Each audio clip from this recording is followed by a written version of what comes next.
اعوذ باللہ من الشیطان الرجیم بسم اللہ الرحمن الرحیم ان اللہ وملائکتہ یصلون علی النبی یا ایہا الذین آمنوا صلوا علیہ وسلموا تسلیما اللہم صلی علی سیدنا و نبینا و شفیعنا و مولانا محمد وعلی آل محمد وبارک وسلم۔ محترم خواتین و حضرات، السلام علیکم۔ پیام صبح کے ساتھ ایک بار پھر حاضر میں ہوں آپ کا میزبان انیق احمد۔ پیام صبح میں آپ اور ہم جانتے ہیں کہ روزانہ ہم قرآن کریم کی کم از کم ایک آیت پر بات کرواتے ہیں اپنے ملک کے ایک جید عالم دین سے، ایک مفسر قرآن سے، سیکھتے ہیں ان سے کہ قرآن کریم کی یہ آیات ہم سے کیا مخاطبت کر رہی ہیں۔ زمین والوں سے یہ اللہ تعالیٰ کا آخری کلام ہے، انسانیت کے نام جو آخری پیغام ہے وہ ہے کیا۔ ہمارے علماء اللہ انہیں سلامت رکھے تشریف لاتے ہیں اور ہمیں قرآن کریم سے قریب کر دیتے ہیں اور بتاتے ہیں کہ قرآن کریم ہمیں کہاں دیکھنا چاہتا ہے اور ہمیں کیسا دیکھنا چاہتا ہے۔ ذہن انسانی کی امامت تا قیامت قرآن کریم کرتا رہے گا۔ خواتین و حضرات، آج ہم سورہ محمد صلی اللہ علیہ وآلہ وسلم کی آیت نمبر 24 پر بات کروائیں گے اپنے ملک کے ایک ممتاز عالم دین سے۔ چھوٹی سی آیت، بڑے مضامین اس میں شامل۔ اللہ کیا فرما رہا ہے کہ کیا ان لوگوں نے قرآن کریم پر غور نہیں کیا؟ افلا یتدبرون القرآن ام علی قلوب اقفالھا، کیا ان کے دلوں پر قفل تالے چڑھے ہوئے ہیں، تالے لگے ہوئے ہیں؟ آیت مکمل ہو گئی۔ خواتین و حضرات، یہ چھوٹی سی آیت یہ کتنا بڑا پیغام دے رہی ہے۔ قرآن کریم کا مقام کیا ہے؟ قرآن کریم روشنی ہے، قرآن کریم میزان ہے، فرقان ہے۔ پورا قرآن کریم کے تعلق سے بیان کرتا ہے۔ قرآن کریم سیرت محمد مصطفیٰ احمد مجتبیٰ صلی اللہ علیہ وآلہ وسلم پر لکھی جانے والی پہلی کتاب ہے۔ سیرت نکل کر آتی ہے سامنے۔ کانا خلقہ القرآن، ام المومنین حضرت عائشہ صدیقہ رضی اللہ تعالی عنہ کا قول ہمیشہ ہمارے پیش نظر رہتا ہے۔ خواتین و حضرات، یا اللہ تعالیٰ فرما رہا ہے کہ کیا تم نے غور نہیں کیا قرآن کریم پر؟ تدبر کی بات یہاں ہو رہی ہے، تفکر کی بات نہیں ہو رہی۔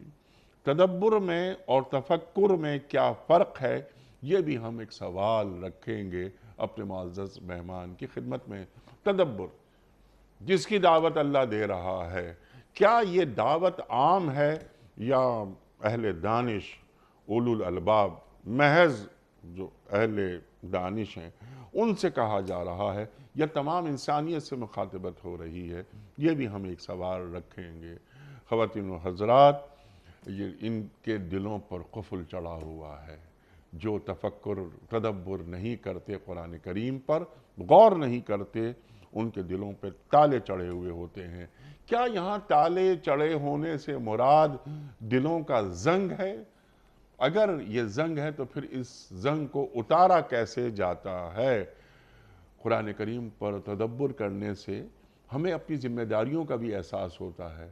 قرآن کریم ہمیں بتاتا ہے کہ تمہیں ہم نے دنیا میں کیوں بھیجا، تمہاری ذمہ داریاں کیا ہیں، اور آخری سانس تک تمہیں کیا کرنا ہے۔ اللہ کی عبادت کرنی ہے، فَاعْبُدْ حَتَّى يَأْتِيَكَ الْيَقِينُ، اللہ کی عبادت کیے جاؤ یہاں تک کہ تمہیں موت آ جائے، اللہ قرآن کریم میں فرماتا ہے۔ خواتین و حضرات، سیکھیں گے مولانا شجاع الدین شیخ صاحب سے۔ شیخ صاحب ہمارے ملک کا ایک بڑا نام، تشریف لاتے ہیں پیام صبح میں۔ ہمیشہ ہم آپ سے سیکھتے ہیں۔ شاگرد خاص محترم ڈاکٹر اسرار احمد صاحب علیہ الرحمہ۔ شیخ صاحب کو خوش آمدید کہتے ہیں اور پروگرام کا آغاز کرتے ہیں اللہ تعالیٰ کے بابرکت نام سے۔ سورہ محمد صلی اللہ علیہ وآلہ وسلم، آیت نمبر 24۔ اعوذ باللہ من الشیطان الرجیم بسم اللہ الرحمن الرحیم افلا يتدبرون القرآن ام على قلوب اقفالها افلا يتدبرون القرآن ام على قلوب اقفالها صدق اللہ العظیم۔ کیا ان لوگوں نے قرآن پر غور نہیں کیا یا دلوں پر ان کے قفل چڑھے ہوئے ہیں؟ صدق اللہ العظیم۔ خواتین حضرات، محترم شیخ صاحب کی خدمت میں اس سے پہلے کہ ہم رکھیں آج کے پروگرام کے حوالے سے پہلا سوال، کل کے پوچھے گئے سوال کا درست جواب اور آج کا سوال آپ کی خدمت میں۔ کل ہمارا سوال یہ تھا کہ غزوہ احد میں مسلمان لشکر کی تعداد کتنی تھی؟ درست جواب 754۔ آج کا سوال نوٹ فرما لیجئے، خانہ کعبہ کو کس سنہ ہجری میں قبلہ قرار دیا گیا؟ 2 سنہ ہجری میں، 4 سنہ ہجری میں یا 7 سنہ ہجری میں؟ جو درست جواب آپ سمجھتے ہوں روانہ فرمائیے۔ ہمارے فون نمبرز ہیں 00922134527 ہمارا دوسرا فون نمبر ہے 009221343009880۔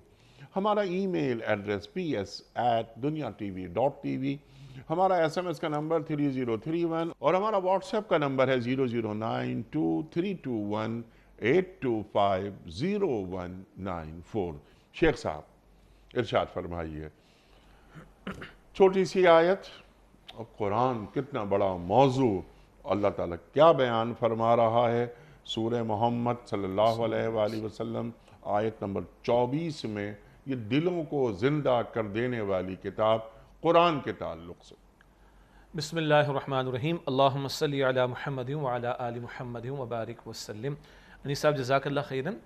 سورہ محمد صلی اللہ علیہ وسلم اس کا ایک اور نام سورہ قتال بھی ہے، اور اس سورہ مبارکہ میں قتال فی سبیل اللہ کے تعلق سے کچھ ہدایات عطا ہوئی ہیں۔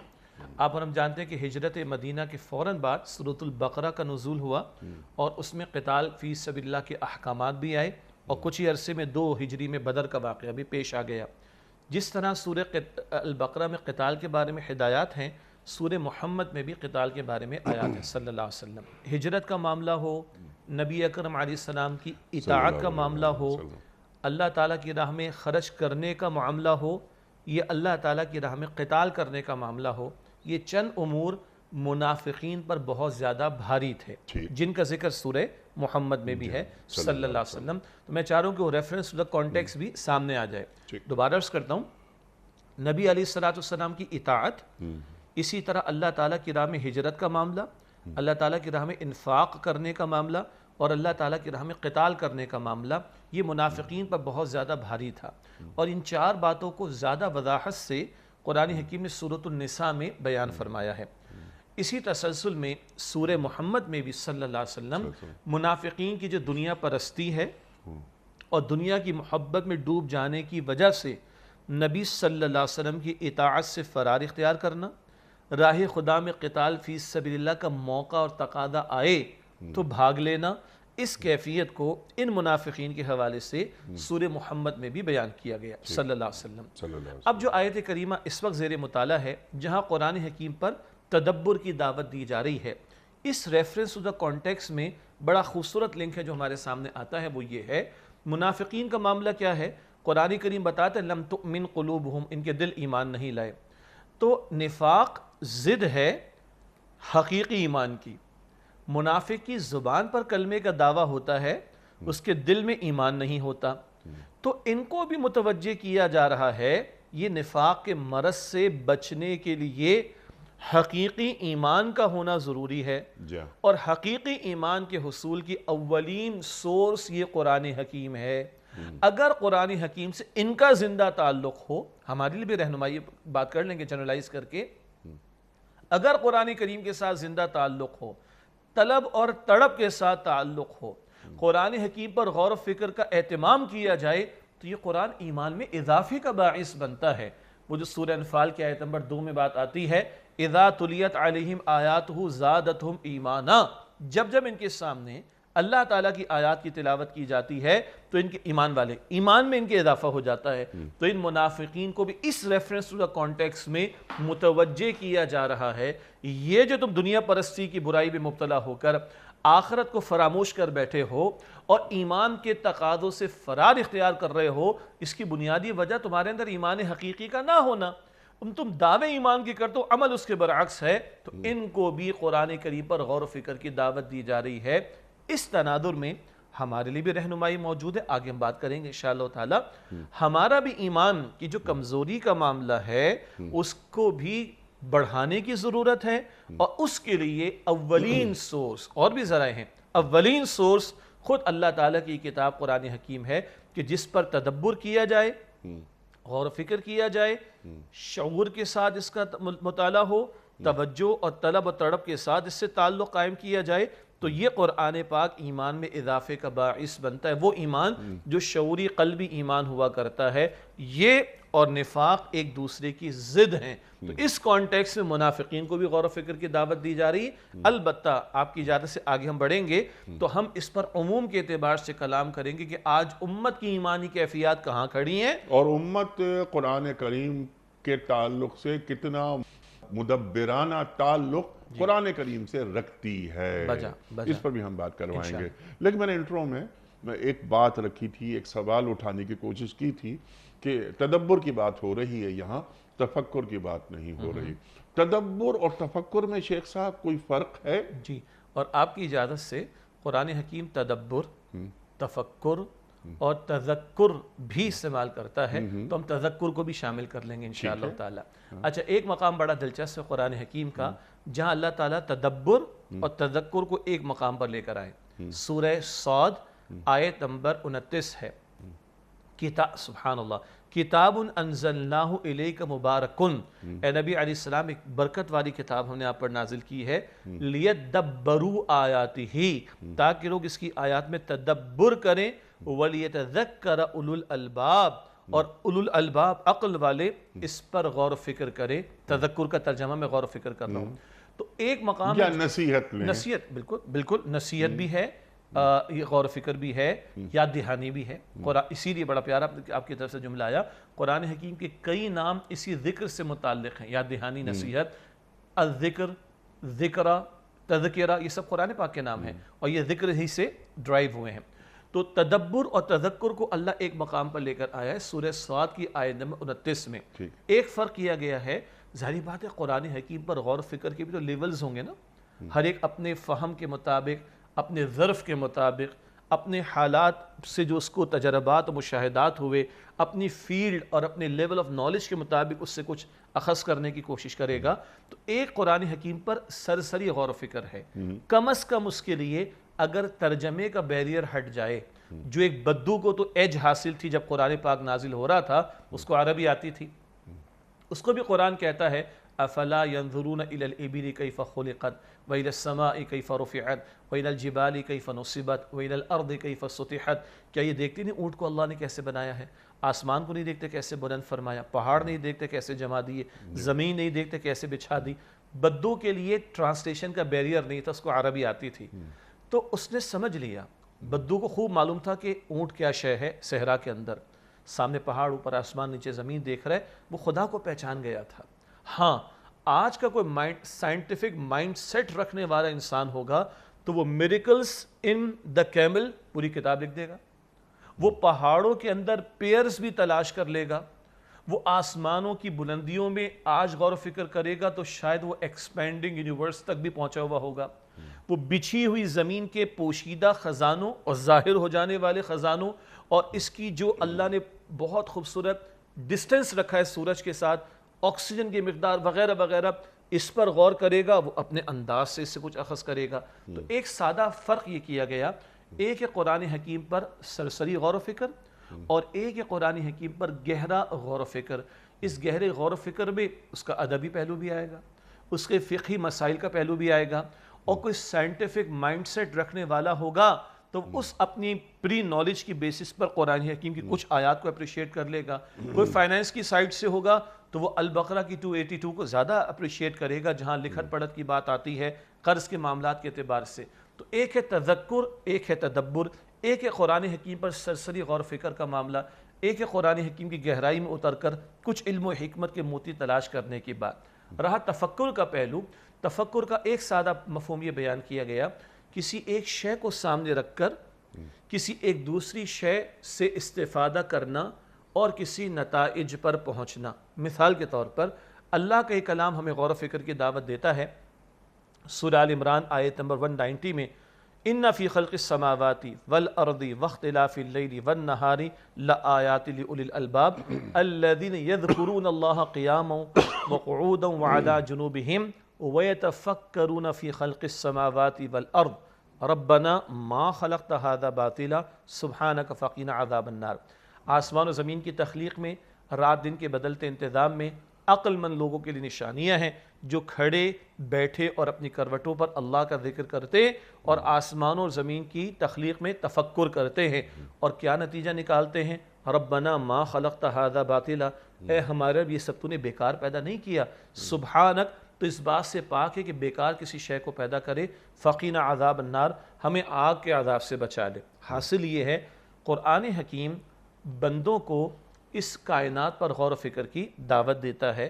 تفکر کیا ہے؟ قرآن کی آیات کو سامنے رکھ کر بندہ غور و فکر کرنے کی کوشش کرے، کس پر؟ آیات آفاقی پر، اس کائنات پر۔ کس نتیجے پر پہنچے گا؟ قرآن حکیم بھی بتاتا ہے کوئی ہے جس نے اس کو بنایا، اور یہ پرفیکٹ ڈیزائن بھی بتائے گا کوئی ہے جس نے اس کو پرفیکٹ بنایا ہے۔ پھر یہ کائنات بھی بتاتی ہے یہ سارا پرفیکٹ ہے، امپرفیکٹ نہیں، پرپسفل ہے۔ کائنات کے رب کے کلام نے بھی بتایا تمہاری تخلیق بھی بامقصد ہے۔ جب ہر شے بامقصد ہے تو میری تخلیق بھی بامقصد ہے۔ فقینا عذاب النار، پس اے ہمارے رب ہمیں آگ کے عذاب سے بچا لے۔ تو تفکر کیا تھا؟ کوئی موجود شے، مشاہدہ، تجربہ، اس کو سامنے رکھنا اور کسی اور ایک اور شے سے استفادہ کر کے کسی نتیجے تک پہنچنے کی کوشش کرنا۔ یہ قرآن کریم کا وہ سادہ ترین اسلوب ہے کہ انسانی فطرت میں توحید کا تعارف موجود ہے، اور انسان کو یہ قرآن حکیم اس تفکر، غور و فکر کی دعوت دیتا ہے۔ یہ رکھو آیات قرآنی اور دیکھو آیات آفاقی کو، سبحان اللہ۔ جب آیات قرآنی اور آیات آفاقی پر تم غور و فکر کرو گے کیا نتیجہ نکلے گا؟ کائنات بامقصد، اور کتاب بھی بتاتی تمہاری تخلیق بھی بامقصد ہے۔ یہ اس کا حاصل نکلے گا، بندہ توحید کو بھی مانے گا، بندہ آخرت کو بھی مانے گا، اور اپنی زندگی کے بامقصد ہونے کے اقرار کی طرف بھی جائے۔ سبحان اللہ، سبحان اللہ، سبحان اللہ۔ اور یہ قرآن اللہ کا قول ہے، یہ کائنات اللہ کا فعل ہے، اور اللہ کے قول اور فعل میں تضاد نہیں ہو سکتا۔ سبحان اللہ۔ اور آپ کی بات کو آپ مزید آگے بڑھاتے ہوئے، میرا سوال آپ کی اجازت سے، یہ بات اتنی عمدہ لگی کہ میں ایک اور اس پہ آپ کی اجازت سے، میرے بہت سارے سوالات انتظار کر رہے ہیں۔ جزاک اللہ۔ یہ کتاب کائنات ہے اور یہ کتاب الہی ہے۔ جتنا ادھر غور کروں گا اس کا فہم مجھے ملے گا، سبحان اللہ، اور جتنا اس میں جاؤں گا اس کی بھی مقصدیت مجھ پر واضح ہوتی چلی جائے گی۔ آپ ہی کی بات، ان دونوں میں مطابقت ہے، کنٹراڈکشن نہیں۔ ہو ہی نہیں سکتا۔ اللہ اکبر، اللہ اکبر۔ میرا سمپل سوال آپ کی خدمت میں یہ ہے کہ جو آپ نے آیات الہی کی بات فرمائی، اس کائنات کی بات فرمائی، ربنا ما خلقت ھذا باطلا کی بات فرمائی، قرآن کریم کی آیات تلاوت فرمائی، قرآن کریم پر غور و فکر کرنے کے انداز آپ نے بتائے، تو قرآن کریم کی یہ آیت جو سورہ محمد صلی اللہ علیہ وآلہ وسلم کی آیت نمبر 24، یہ مخاطبت تمام انسانوں سے کر رہی ہے یا صاحبان علم سے؟ دو پہلو ہیں۔ قرآن حکیم کے فہم کے جیسے تذکر اور تدبر کے اعتبار سے ایک پہلو کو بیان کیا جاتا ہے، اسی طرح قرآن حکیم کے فہم کے پہلوؤں میں ایک تقسیم کی جاتی ہے، تاویل عام اور تاویل خاص۔ کیا مطلب؟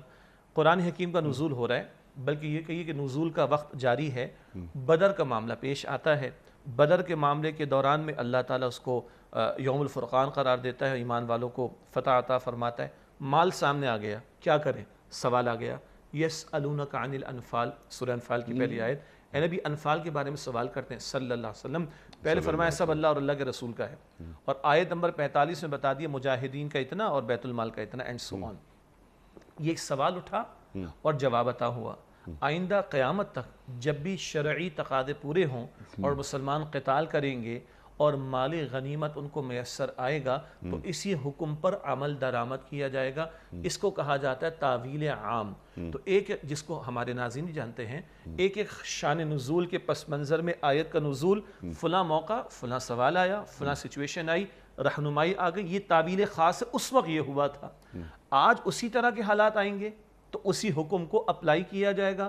اس کو کہا جائے گا تعویل عام. یہ کیا ہے؟ سورہ انبیاء کی آیت نمبر 10 ہے, لَقَدْ أَنزَلْنَا إِلَيْكُمْ كِتَابًا فِيهِ ذِكْرُكُمْ أَفَلَا تَعْقِلُونَ. ہم نے تمہاری طرف ایک کتاب نازل کی ہے, تمہارے لیے ذکر ہے, اس میں تمہارے لیے شرف بھی ہے, ترجمہ یہ بھی کیا گیا, اور تمہارے لیے رہنمائی ہے. أَفَلَا تَعْقِلُونَ, کیا تم عقل سے کام نہیں لیتے؟ یہی تو قرآن حکیم کا وہ زندہ و جاوید کلام ہونے کا پہلو ہے کہ ہر دور میں یہ ہماری امامت کرتا رہے گا. تو اب جو سوال آپ کا تھا کہ کیا یہ اصحاب علم اور اصحاب تفکر اور غور فکر کرنے والوں کے لیے رہنمائی ہے, جو آیت کریمہ اس وقت زیر گفتگو ہے, تو ہم کہیں گے ہاں, لیکن عموم کے اعتبار سے ہر آدمی کسی نہ کسی درجے کا فہم تو رکھتا ہے, کسی نہ کسی درجے کی فکر تو رکھتا ہے. ہو سکتا ہے کوئی اپنی ذات کی فکر کرتا ہوگا, نہیں مجھے اپنے گھر والوں کی بھی فکر کرنی ہے, نہیں مجھے اپنے علاقے کے لوگوں کی بھی فکر کرنی ہے. فکر کرنے, فہم رکھنے کے درجات تو ہو سکتے ہیں, لیکن میں یہ عرض کرنا چاہوں گا کہ اس آیت کریمہ میں جو ٹون اللہ تعالیٰ کی طرف سے آ رہی ہے, یہ مخاطبت یعنی غور و فکر کی دعوت ہر ایک کے لیے ہے, اور ہر ایک بندے کو اللہ نے کوئی نہ کوئی فہم کی سطح ضرور دی ہے. ایک صاحب علم ہوگا, اپنے مقام کے اعتبار سے سمجھے گا, ایک عالم دین ہوگا, اپنے مقام کے اعتبار سے سمجھے گا. ہاں, ایمبریولوجی سے متعلق جو آیات قرآنی ہوں گی جس میں تخلیق انسانی کے مراحل پر کلام ہوتا ہے, میں شاید اس میں زیادہ ڈیپتھ میں ڈسکشن, بلکہ ڈیپتھ کیا سرسری بھی نہیں کر سکتا. لیکن البقرہ کی 282 کی بات آئے گی, جہاں قرض کے معاملات کی لکھت پڑھت کی بات آئے گی, تو ہم آپ کے سامنے, کیونکہ فیلڈ رہی ہماری آڈٹ کی, اس کے کچھ آسپیکٹس کو سامنے رکھ کے یہ عرض کریں گے قرآن کہاں تک کی رہنمائی ہمیں عطا کر رہا ہے. تو پھر ہر فیلڈ اور پھر اس کی سب فیلڈ ہوگی, اور اس خاص فن کا کوئی صاحب علم ہوگا, اور ہو سکتا ہے 2 آیات فقط قرآن کی, 4 آیات فقط قرآن کی, اس کو وہاں سے کوئی علم و حکمت کا وہ موتی شاید مل جائے کہ جو شاید ابھی تک آشکار نہ ہو سکا ہو کسی پر, واللہ عالم. ایک اگین قرآن کا سرسری مفہوم, قرآن حکیم کی آیات کا سرسری فہم ہے, ایک گہرا فہم ہے, اور ایک گہرائی میں اتر کر ڈیفرنٹ فیلڈز کے اعتبار سے اسپیسیفک کوئی علم و حکمت کے معاملات ہو سکتے ہیں, جن میں اجتہادی بصیرت رکھنے والے اجتہادی مسائل کا حل تلاش کریں گے, فقہی مزاج رکھنے والے فقہا فقہی مسائل کا حل تلاش کریں گے, اور معاملات دنیا بھی چلانے کے لیے, امور دنیا بھی چلانے کے لیے اس فیلڈ کے ماہرین اپنے اینگل سے کوئی رہنمائی حاصل کریں گے. پھر اس کی کوئی حد نہیں ہو سکتی. گویا دعوت عمومی ہے, البتہ جو جن کو دعوت دی جا رہی ہے, جو یہ آیت کریمہ پڑھیں گے, اپنے فہم, اپنی ایکسپرٹیز, اپنے تجربے کی بنیاد پر, اپنے تجربے اور اپنے تدبر کی بنیاد پر غور و فکر کریں. جتنا بھی تدبر ان کے نصیب میں اللہ نے رکھا ہے. وَلَقَدْ يَسَّرْنَا الْقُرْآنَ لِلذِّكْرِ فَهَلْ مِن مُدَّكِرٍ. اللہ اکبر. اب انیس صاحب اس آیت کی بھی ٹون دیکھیں, اور یہ 4 مرتبہ آیت آئی ہے, تذکر کا رض وہاں پر.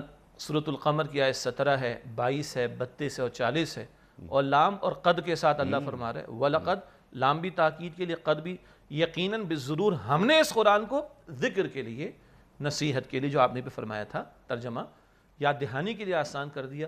فَهَلْ مِن مُدَّكِرٍ, اب کوئی ہے جو نصیحت حاصل کرے؟ یہ تو اوپن انویٹیشن ہے اللہ تعالیٰ کی طرف سے, اور ایک نہیں 4 مرتبہ ایک ہی آیت ہے, اور ایک ہی صورت میں ایک ہی مقام پر آ رہی ہے. گویا اللہ تعالیٰ بہت بڑا اوپن انویٹیشن رکھ رہا ہے.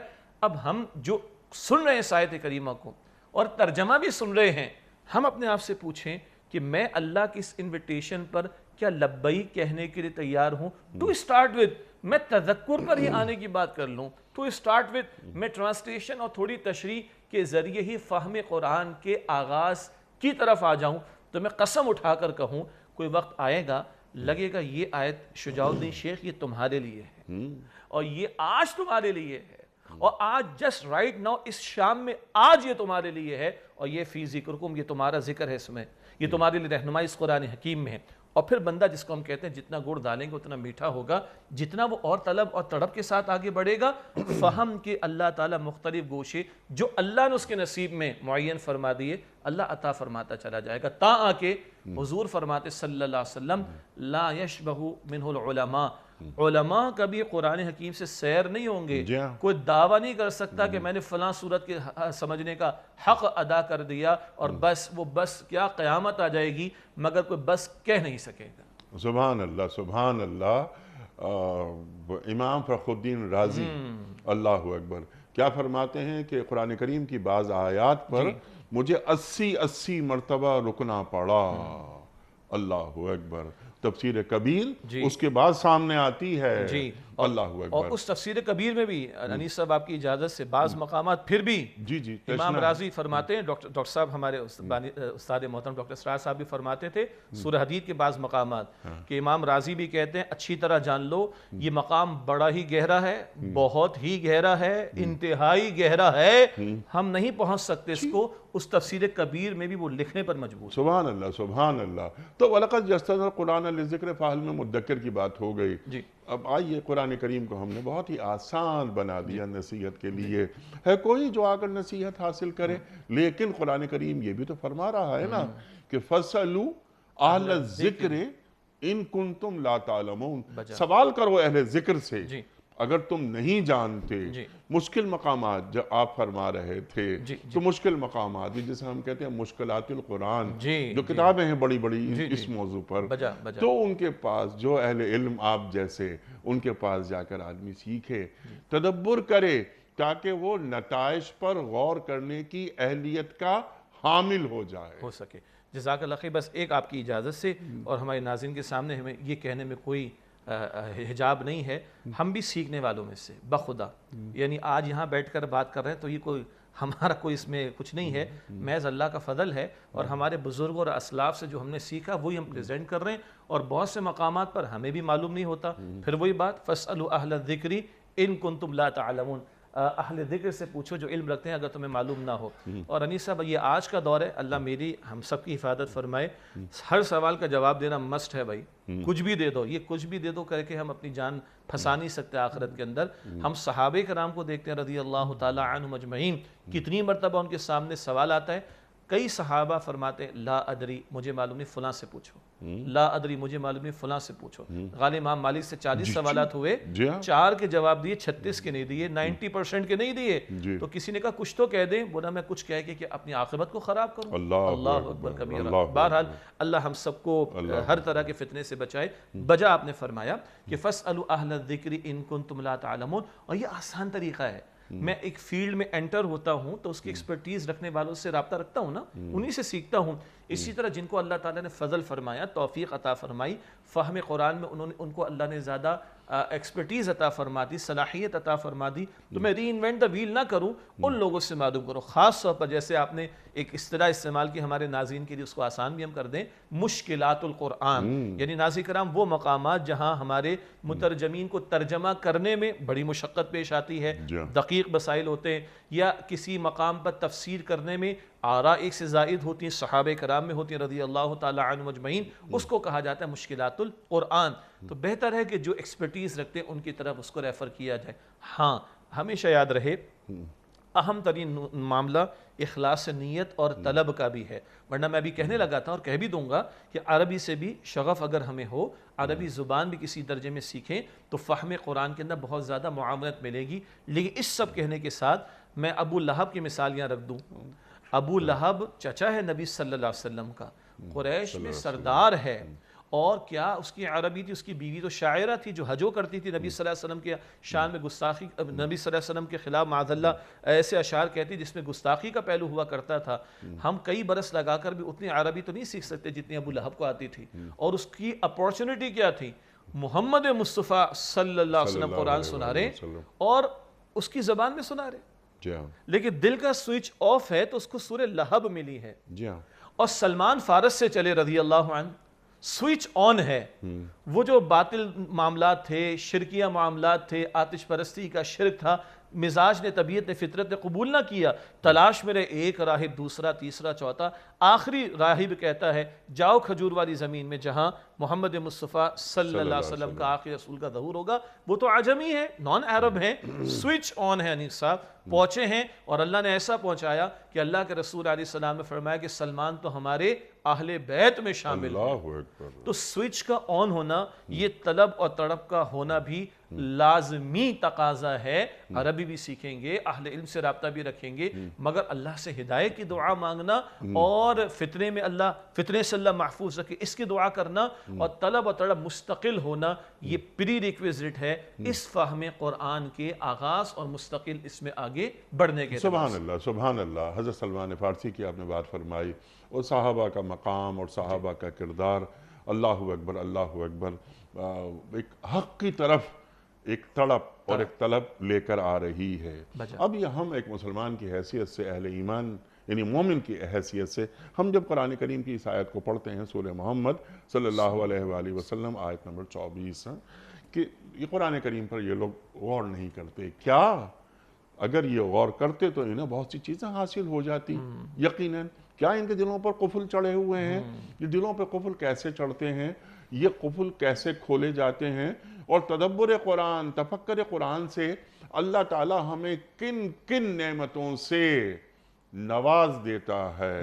کئی ایک سوالات ہیں, اور اس کے ساتھ ہی ایک بات دل میں آ رہی ہے, میں وہی شیئر کر لوں.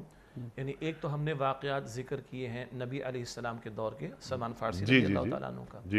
آج ہم بیٹھے ہوئے ہیں 2022 میں, جناب ہم 21ویں صدی عیسوی کے اندر ہیں, تو جناب آج کی بھی کوئی مثالیں ہیں. میں پورے وثوق سے عرض کروں, اور ہمارے ناظرین اس سے اتفاق کریں گے, پوری دنیا کے اندر جو لوگ اسلام قبول کر رہے ہیں, ریورٹڈ مسلمز, اور اسلام کے دائرے میں داخل ہو رہے ہیں, اگر ہم ان کی زندگیوں کا مطالعہ کریں, انیس صاحب مجھے امید آپ اتفاق فرمائیں گے, 90% پلس لوگ وہ ہیں جو قرآن حکیم کا مطالعہ کر کے اسلام کی طرف آ رہے ہیں. تو جو رب ان کو جو 21ویں صدی عیسوی میں اس معاشرے میں, ان معاشروں میں ہیں جہاں شرک بھی ہے, کفر بھی ہے, اور وہ طلب کے ساتھ قرآن پاک کی طرف آتے ہیں, عربی بھی ان کو نہیں آتی, اللہ ان کو اگر ہدایت دیتا ہے اور دے رہا ہے, تو ہم وہ جو بہرحال مسلمان ہیں, قرآن حکیم کو مانے بیٹھے ہیں, ہم جب اللہ پر توکل کر کر اس سے مانگ کر طلب اور تڑپ کے ساتھ اس طرف آئیں گے, اللہ ہماری بھی رہنمائی فرمائے گا, اور ہم پر بھی فہم قرآن کے پہلو اللہ تعالیٰ کھولے گا انشاءاللہ تعالیٰ. انسپیریشن اگر لینی ہے ان سے لیں کہ جو ریورٹڈ مسلمز ہیں, اور ان کی میجورٹی قرآن حکیم کا مطالعہ کر کے اسلام میں داخل ہو رہی ہے. سبحان اللہ, یہ بہت بڑی بات ہے, اور ایسا ہی ہے جب دنیا بھر میں ہم دیکھتے ہیں جو ریورٹڈ لوگ ہیں وہ قرآن کریم کو پڑھ کر مسلمان ہوئے. اللہ اکبر. ہاں, چند لوگ ایسے بھی ہیں کہ جن کے پاس ایک مبلغ گیا, اس نے علم اور اپنے عمل یعنی اپنے کردار کی بنیاد پر انہیں دین سے قریب کر دیا, لیکن میجورٹی آپ نے بجا فرمایا کہ 90% اراؤنڈ وہ لوگ ہیں جو. اب آپ دیکھیے, سوال ذہن میں یہ ہوتا ہے نا کہ ہم اور آپ الحمدللہ ہم اس لیے مسلمان ہیں کہ ہم نے ایک مسلمان گھرانے میں جنم لیا. اللہ اکبر. ہمارے جب ہم پیدا ہوئے, گھر میں اذان کی آواز آئی, قرآن پڑھنے کی آواز آئی, کلمہ طیبہ کی آواز آئی ہمارے کانوں میں, جب ہم شیر خواری کے منازل طے کر رہے تھے, درود شریف پڑھنے کی آوازیں ہمارے گھر میں آ رہی تھیں. لیکن وہ جو غور و فکر کی بات قرآن کریم پر, وہ ریورٹڈ مسلم وہ تو غور کر رہا ہے الحم سے لے کے والناس تک. اللہ اکبر. اور وہ غیر مسلم تھا, اس نے غور کیا, اور اللہ تعالیٰ نے اس کا سینہ کھولا دین کے لیے, مسلمان ہو گیا. لیکن کیا ہم الحم سے لے کے والناس تک, تو کیا ہم اس پروگرام میں درجنوں مرتبہ یہ بات کہہ چکے ہیں کہ سورہ فاتحہ پہ غور کیا ہم نے؟ سورہ فاتحہ سورہ فاتحہ کے بغیر کوئی نماز نہیں ہو سکتی. اللہ کے رسول فرما رہے ہیں صلی اللہ علیہ وآلہ وسلم, تو الحم سے لے کے والضالین تک ہمیں معنی, مفاہیم, تفسیر یہ معلوم ہے ہمیں. تو قرآن کریم غور اور فکر کی دعوت دیتا ہے تاکہ ذہن منور ہو, روشنی, یخرجہم من الظلمات الی النور, ظلمات سے نور کی طرف لاتا ہے نا دین. ارشاد. امام غزالی رحمۃ اللہ علیہ نے جہاں توبہ کے موضوع پر کلام کیا کیمیائے سعادت میں, ایک بات یہ بھی لکھی کہ سب سے پہلے انسان کو اپنے موروثی ایمان سے توبہ کرنی چاہیے اللہ اکبر، اللہ کہ اکبر، میں مسلمان کے اللہ گھر میں اکبر۔ پیدا ہو گیا تو میرا باپ مسلمان تو میں بھی مسلمان، کیا اسی طرح کہ جیسے چندر پال گوپال کے گھر میں پیدا ہوا تو ہندو ہو گیا، اللہ مائیکل جارج کے گھر میں پیدا ہوا تو کرسچن ہو گیا، میں مسلمان کے گھر میں مسلمان ہو گیا؟ نہ، اللہ اکبر۔ وہ بڑی سخت بات ہے۔ کہتے سب سے پہلے اپنے موروثی ایمان سے توبہ کرنی چاہیے، اور جس کو آپ نے کہا شعوری ایمان حاصل کرنے کی کوشش کرنی چاہیے۔ اور آپ نے سورۃ الفاتحہ پر جو کلام فرمایا، امام احمد بن حنبل رحمۃ اللہ علیہ، صدیاں بیت گئیں، چھوٹا سا کتابچہ ہے صلاۃ پر، یعنی نماز کے موضوع پر، اور امام صاحب صدیوں پہلے فرما رہے ہیں کیا ہو گیا لوگوں کو، ایک ہی سانس میں سورہ فاتحہ پڑھ جاتے اللہ اکبر، بغیر غور و فکر اللہ کیے اکبر۔ الحمدللہ رب العالمین یہ کہہ کر تم رکتے کیوں نہیں ہو؟ مالک یوم الدین کہہ کر تمہارے رونگٹے کبھی کھڑے کیوں نہیں ہوتے؟ ایاک نعبد و ایاک نستعین کہہ کر تم اپنے اندر جھانکنے کی کوشش کیوں نہیں کرتے؟ اہدنا الصراط المستقیم کہہ کر تمہیں اپنی محتاجی اور بے بسی کا کیا اندازہ بھی ہوتا ہے؟ کیسے تم گزر جاتے ہو؟ صدیاں گزر گئی امام صاحب کو رحمت اللہ علیہ، آج اگر ہوتے تو کیا کہہ رہے ہوتے؟ تو بھائی یہ کیا ہم ایک مشینی ایکسرسائز ہو رہی، جسٹ ایک exercise for the sake of exercise ہو رہی ہے؟ خدا را اس پر توجہ کرنے کی ضرورت ہے۔ سورہ فاتحہ بھی تدبر کی دعوت دیتی ہے، پورا قرآن کریم تدبر کی دعوت دے رہا ہے، تو کم از کم قرآن کریم کی ان آیات کو اپنے اندر اتار لے، ہر کلمہ گو تو اسے معلوم ہو، اور جب وہ نماز کے لیے کھڑا ہو اور جب وہ پڑھ رہا ہو الحمدللہ رب العالمین، یا امام صاحب سے سن رہا ہو جہری نماز میں، تو اسے معلوم ہو، معنی اندر اتر رہے ہوں۔ بالکل بالکل، وہ حرم شریف میں امام صاحب روتے ہیں، وہ کیوں روتے ہیں؟ جی تاثیر لے رہے ہوتے ہیں اور سمجھ آ رہی ہوتی ہے، اور امام کی پیچھے وہ مقتدی بھی وہ رو رہا ہوتا ہے جس کو سمجھ آ رہی ہوتی۔ عام بندہ تو پریشان ہو جاتا ہے امام کو رونا کیوں آ گیا، یا کبھی اگر وہ ایک آیت کو 2-3 مرتبہ دہرا دے تو شاید بندہ سمجھے گا ان سے کوئی غلطی ہو گئی، وہ غلطی نہیں ہو گئی، وہ اس آیت کے مفہوم کو لے رہا ہے، اس کی تاثیر کو محسوس کر رہا ہے، اس سے دہرانے کی کوشش کر رہا ہے تاکہ اور اس پر توجہ رہے اور اس کے تقاضوں کی طرف توجہ رہے، تاکہ تقاضوں پر عمل درآمد ہو سکے۔ اب جو آپ نے بات بیان فرمائی تھی کہ بھائی یہ جو فہم قرآن، یہ تدبر قرآن، بلکہ قفل کی بات آپ نے بیان فرمائی تھی، یہ تالوں کا لگ جانا، اسی کو قرآن کبھی کہتا ہے ختم اللہ علی قلوبہم، دلوں پر اللہ تعالیٰ نے دلوں پر مہر لگا دی، طبع اللہ علی قلوبہم، اللہ نے دلوں پر مہر لگا دی۔ یہ بھی نکتہ سمجھ لینے کی ضرورت ہے، اللہ ایک دن میں مہر نہیں لگاتا، اللہ تعالیٰ کا قانون ہدایت ہے، جا بجا قرآن کریم میں مختلف پیرایوں میں اس کے مختلف پہلو بیان کیے گئے۔ 2 مقامات اللہ فرماتا ہے سورہ شورى کی آیت نمبر 13 میں، یہدی الیہ من ینیب، اللہ اسے ہدایت دیتا ہے جو اللہ کی طرف رجوع کرنے والا ہو، اور اللہ تعالیٰ فرماتا ہے سورہ صف کی آیت نمبر 5 میں، فلما زاغوا ازاغ اللہ قلوبہم، جب وہ خود ٹیڑھے ہوئے تو اللہ نے ان کے دلوں کو ٹیڑھا کر دیا۔ اللہ تعالیٰ نے ہدایت واضح کر دی، جو چاہے اما شاکرا و اما کفورا، جو چاہے شکر گزار بنے، جو چاہے ناشکری کی روش اختیار کرے۔ اب بندہ جو طلب رکھے گا اللہ اسی کی توفیق یا اسی کی اجازت دے گا، خیر کا معاملہ طلب کرے گا اللہ توفیق دے دے گا، اور وہ خود طے کر بیٹھا ہے کہ اس نے شرک پر ہی اڑے رہنا ہے، کفر پر ہی اڑے رہنا ہے، نفاق پر اڑے رہنا ہے، فسق و فجور پر اڑے رہنا ہے، اللہ ادھر ہی چلنے دے گا۔ کیوں؟ زبردستی اللہ کسی کو ہدایت نہیں دیتا، نہ زبردستی کسی کے لیے گمراہی کے فیصلے اللہ فرماتا ہے، یہ بندے کی طلب اور تڑپ کا معاملہ ہے۔ تو بھائی یہ قفل کب لگتے ہیں، یہ تالے کب لگتے ہیں؟ جب بندہ خود ضد پر آ جائے، ہٹ دھرمی پر آ جائے کہ کلام کو سننے کی کوشش نہ کرے، کلام کو پڑھنے کی کوشش نہ کرے، کلام کو سمجھنے کی کوشش نہ کرے، یا ضد اور اڑنے پر آ جائے کہ کلام تو سمجھ آ رہا ہے مگر یہ تو پاسبل ہی نہیں، یہ کیسے میں عمل کر لوں، اس کو چھوڑوں گا تو میری معیشت کیسے چلے گی، یہ ضد اور اکڑنے کا معاملہ آ جائے تو پھر وہ اللہ وہ سٹیج لاتا ہے، اللہ محفوظ رکھے کہ دلوں پر مہر لگا دی جاتی ہے۔ تو قفل لگتے کب ہیں؟ جب ادھر ضد اور ہٹ دھرمی کے معاملات شروع ہوتے ہیں۔ پہلے دن اللہ تعالیٰ کسی کے لیے قفل لگانے، تارے لگانے کے فیصلے نہیں کرتا۔ ٹھیک ہے، اچھا ہٹ دھرمی کی طرف ایک آدمی جاتا ہے، بعض اوقات ایسے حالات میں جاتا ہے کہ وہ قرآن کریم کی آیات کے معنی اور مفاہیم اس پر واضح ہی نہیں ہوتے، وہ خود پڑھتا ہے، سمجھتا ہے، اور وہ اس کے ذہن میں یہ بات آتی ہے کہ جو نتیجہ میں نے نکالا یہ نتیجہ کافی ہے۔ کیا قرآن کریم کی آیات کو سمجھنے کے لیے، تفکر، تدبر کے لیے کسی استاد کا ہونا ضروری ہے یا نہیں؟ دیکھیے دنیا کی کوئی فیلڈ بتا دیں، میڈیکل کی بتا دیں، انجینئرنگ کی بتا دیں، کیا ہم بغیر اساتذہ کے، بغیر اصحاب علم کے، بغیر ایکسپرٹس کے ہم کسی ایک فیلڈ میں ایکسل کر پاتے؟ کیا ممکن ہے کہ میں میڈیکل کی 10 کتابیں اٹھا لوں بڑی زبردست قسم کی دنیا جہاں کے بہترین ڈاکٹرز کی اور اپنے بیٹے کا علاج کرنا شروع کر دوں؟ میں یہ رسک کبھی نہیں لیتا. تو کیا میں اپنے عقیدے اور اپنے ایمان اور اپنی آخرت کے بارے میں یہ رسک لینے کو تیار ہوں کہ کلام عظیم بغیر کسی استاد کے، بغیر کسی رہنمائی کے، بغیر کسی پروٹوکول کے، بغیر کسی آداب کے، بغیر کسی چیک اینڈ بیلنسز کے میں پڑھتا چلا جاؤں اور اپنی دانے سے اپنے آپ کو مجتہد اعظم نہ جانے کیا کچھ سمجھنا شروع کر دوں؟ غلط بات ہے. دنیا کی کسی فیلڈ میں یہ پاسبلٹی نہیں ہوتی کہ میں اہل ذکر کہہ لیجئے. بڑی دلچسپ بات ہے، اہل ذکر جب میں قرآن کے فقہی مباحث اور دیگر امور کو سیکھنا چاہوں گا تو اہل ذکر کون ہوں گے؟ جو اس کی ایکسپرٹیز رکھتے ہیں. لیکن قرآن کریم کی کچھ آیات جن میں اللہ تعالیٰ نے سائنٹیفک فیکٹس کی طرف اشارہ کیا، بس اتنی حد تک میں عرض کر رہا ہوں. ان کی ڈیٹیل کے لیے ظاہری بات ہے مجھے کسی مفسر کے یہاں تفصیل نہیں ملے گی زیادہ، مجھے تفصیل ملے گی ان لوگوں کے ہاں جن کی کسی نہ کسی پہلو کے اعتبار سے سائنٹیفک ریسرچ ہے اس اسپیسیفک گوشے میں، وہاں سے میں معلومات لے لوں گا، کوئی حرج کی بات نہیں ہے. تو وہ اہل ذکر کا کینوس بھی بڑا ہوتا چلا جائے گا ڈیفرنٹ فیلڈز کے اعتبار سے. لیکن مطلق اگر سوال یہ تھا بغیر استاد کے اور بس میں یہ قطعاً درست نہیں، میں دنیا کے کسی فیلڈ میں اس بات کو ایکسیپٹ کرنے کو تیار نہیں.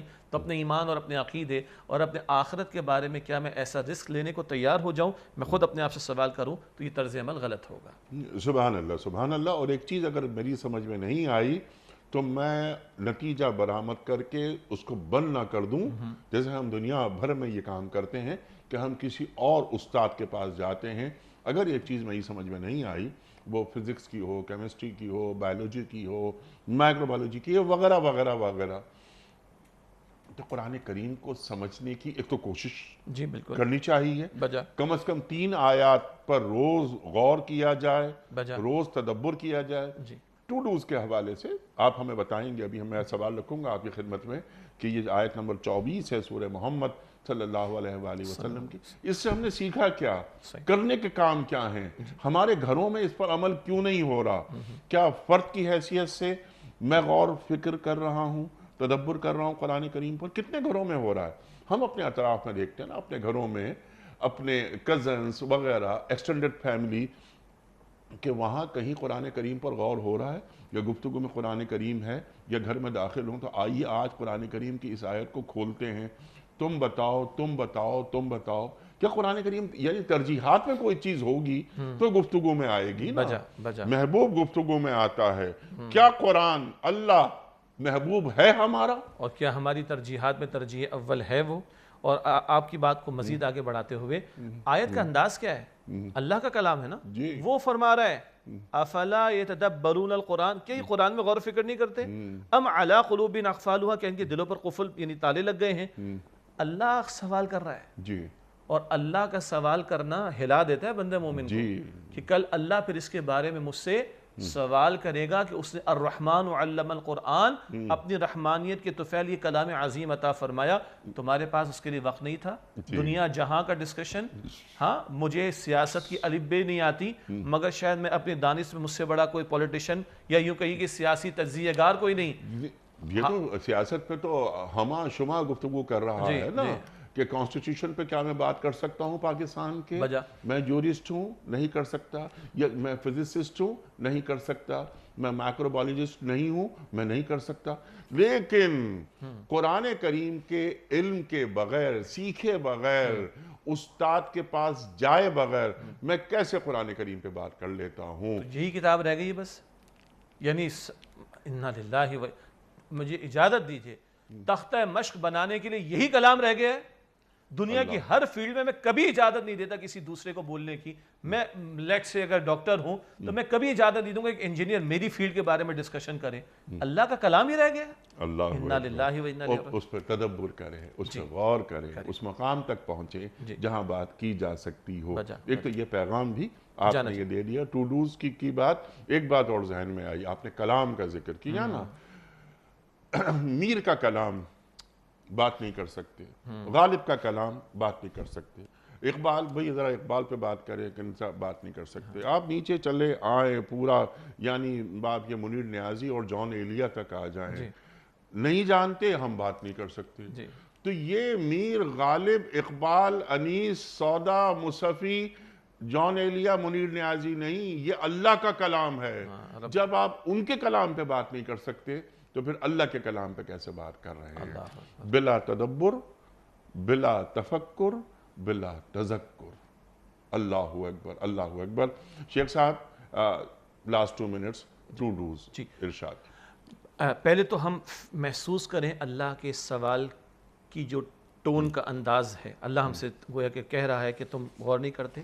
دوسری بات یہ کہ جو بات ہمارے فورم سے بار بار آتی، گھروں میں اس کا اہتمام، اداروں میں اس کا اہتمام، تعلیمی اداروں میں، میڈیا پر 3 آیات کا اہتمام کرنے کی کوشش کریں. اگلی بات ہے کہ اسٹارٹ کریں جس صاحب علم پر اعتماد ہو. پر اتنا ہم ضرور کہیں گے 14 صدیوں کی امت کی چین چلی آ رہی ہے جس پر اعتماد ہے امت کا، اس چین سے منسلک لوگ. ہم باطل فرقوں کی نفی کر رہے ہیں لیکن جن اصحاب علم پر اعتماد ہے، اسٹارٹ کریں ان کے ترجمے تشریح کے ساتھ. جہاں کوئی بات سمجھنا ہے، جو بات آ چکی ہے، تو اہلیت رکھنے والے اور اصحاب علم سے، اہل ذکر سے ہم سمجھنے کی کوشش کریں. اللہ توفیق دے. آج ہمارے بچے جرمن سیکھ رہے ہیں، چائنیز سیکھ رہے ہیں، فرینچ سیکھ رہے ہیں. کیا اچھا ہو کہ ہم اللہ کے کلام کی زبان کو بھی سیکھنے کی کوشش کریں. اور استاد ہمارے ڈاکٹر اسرار صاحب کہتے تھے، کسی نے سوال کیا نوجوان نے، میں کس طرح قرآن حکیم پر غور و فکر کروں؟ ڈاکٹر صاحب نے فرمایا کہ جس طرح ایک بدو غور و فکر کرتا تھا. بدو کو عربی آتی تھی. ہم بدو جتنی عربی کی بات نہیں کر رہے مگر عربی کی اتنی بات کر رہے ہیں کہ قرآن کا ترجمہ اس کا بیریئر نہ رہے. رحمان کے الفاظ بھی اگر مجھے سمجھ آنا شروع ہو جائیں عربی کے اندر تو یہ بھی فہم قرآن کے لیے بہت زیادہ معاونت کرنے والی بات ہوگی. پھر کیا اچھا ہو کہ ایسی مجالس کا انعقاد ہو، مساجد کے اندر ہو، اداروں کے اندر ہو. جمعے کا خطبہ قرآن بیسڈ ہونا چاہیے. اللہ کے نبی علیہ السلام کا خطبہ جمعہ کیا تھا؟ کانا یقرأ القرآن ویذکر الناس. قرآن پڑھتے، قرآن کے ذریعے تذکیر کرتے. کروڑوں مسلمان چند منٹس کے لیے آتا ہے جمعے میں. ائمہ مساجد سے بھی ہم گزارش کرتے ہیں اور ان کا فرض بنتا ہے کہ جمعے کے خطبے کو قرآن بیسڈ کر دیں، اور اس قرآن کریم کی آیت کو یا آیات کو لمحہ موجود سے جوڑ دیں. زندہ کلام ہے نا، زندہ کلام. اور اللہ، وہ اقبال فرماتے ہیں کہ خدائے زندہ زندوں کا خدا ہے. تو قرآن زندہ کلام ہے. تو قرآن کریم کی آیات آج ہم سے کیا مخاطبت کر رہی ہیں اور کس طرح قابل عمل ہیں. جی. اور زندہ کلام یہ مردوں کو زندگی دینے والا کلام ہے. سبحان اللہ، سبحان. یہ مردوں کو زندگی دینے والا کلام ہے. اس کے لیے طلب ادھر ہو، تڑپ ادھر ہو، دعا بھی رب سے ہو. اور یہ آغاز اگر ہو جائے گھروں کے اندر، مساجد میں، میڈیا پر، ایک بہار نظر آئے قرآن حکیم کی، تو پھر اللہ کی رحمتیں بھی ہم پر برسیں گی. کیوں؟ وہ بڑا غیور ہے. حدیث میں آتا ہے، حضور فرماتے صلی اللہ علیہ وسلم، جو قرآن میں مشغول ہو جائے، قرآن میں مصروف ہو جائے، دعا نہ کر سکے، اللہ تعالیٰ بغیر مانگے مانگنے والوں سے بڑھ کر اس کو عطا فرمائے گا. تو جو قرآن سے جڑ جائیں گے اللہ تعالیٰ ان کو بغیر مانگے عطا فرمانے پر قادر. تو جو قرآن سے واقعتاً جڑتے چلے جائیں گے، کیا ان کے گھروں میں، ان کے محلوں میں، ان کے شہروں میں اور ان کے ملکوں میں اللہ کی رحمتیں نازل نہ ہو جائیں گی؟ کیوں نہیں ہوں گی؟ اللہ تعالیٰ ہمیں سبحان اللہ، سبحان اللہ، سبحان اللہ. اور فرد میں تبدیلی کیسے آتی ہے؟ قرآن کریم سے جڑ جانے کے بعد پھر اللہ سے تعلق پیدا ہو جاتا ہے اور اللہ کے رسول صلی اللہ علیہ وآلہ وسلم سے تعلق پیدا ہو جاتا ہے کہ میرا رشتہ اپنے اللہ سے کیا ہے اور اپنے رسول سے کیا ہے صلی اللہ علیہ وآلہ وسلم. یہ قرآن کریم ہمیں بتا دیتا ہے. اور یہ اللہ کی رسی ہے نا. جی، اللہ کی رسی. ایک سرہ ہمارے پاس، ایک سرہ رب کے پاس، ایک ہمارے پاس ہے. مسلم شریف کی روایت. اور وَاعْتَصِمُوا بِحَبْلِ اللَّهِ جَمِيعًا وَلَا تَفَرَّقُوا. تھامیں گے تو حضور فرماتے نہ گمراہ ہوگے نہ کبھی تباہ ہوگے صلی اللہ علیہ وسلم. سبحان اللہ، سبحان اللہ. تو فہم قرآن بہت ضروری ہے. شیخ صاحب، میں آپ کا بڑا ممنون، بڑا شکر گزار. آپ تشریف لائے. خواتین حضرات، ہمارے معزز علماء تشریف لاتے ہیں، وقت نکالتے ہیں، آتے ہیں، قرآن کریم کا علم ہم تک منتقل کرتے ہیں، ہمیں قرآن کریم سے جوڑتے ہیں، سمجھاتے ہیں کہ اللہ تعالیٰ ہمیں کیسا دیکھنا چاہتا ہے اور ہمیں کہاں دیکھنا چاہتا ہے. اللہ تعالیٰ ہمارے علماء کو سلامت رکھے. وقت مکمل ہوا ہمارے آج کے پروگرام کا. بہت سارے پوائنٹس رہ گئے، انشاءاللہ کسی اور پروگرام میں لائیں گے انہیں. کوئز. کل کا سوال ہمارا یہ تھا کہ غزوہ احد میں مسلمان لشکر کی تعداد کتنی تھی؟ درست جواب 754. آج کا سوال نوٹ فرما لیجئے. خانہ کعبہ کو کس سنہ ہجری میں قبلہ قرار دیا گیا؟ 2 سنہ ہجری میں یا 4 سنہ ہجری میں یا 7 سنہ ہجری میں؟